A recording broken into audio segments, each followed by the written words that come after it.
Assalomu alaykum aziz birodarlar, Alloh kuningizda xayrli barakatli qilsin. Aygen vodiysidagi mana Qoraqizsoyga yetib keldik. Mana ko'rinishga bir boqinglar.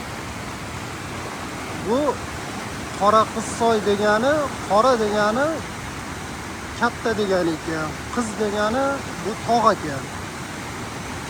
Bu soy, bu daryo.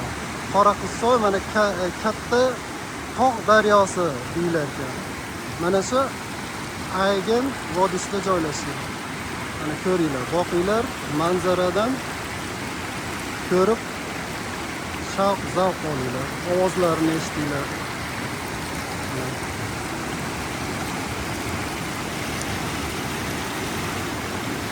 Bu eski ko'prik bo'ladi.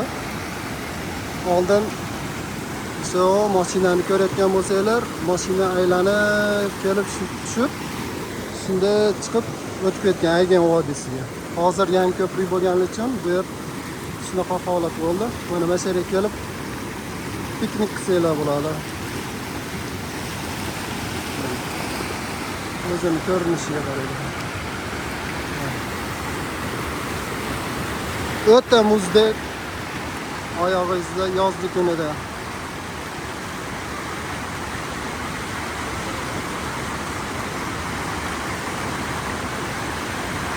Juda go'zal joy, kelishinglarni tavsiya qilamiz. Bitta pasport bilan kelaverasizlar. Pasportinglarni olib olinglar albatta. To'liq ma'lumot olmoqchi bo'lsanglar, telefon raqamimizni qo'yib qoldiramiz. Mashina, uy, gid xizmatlari ham bor.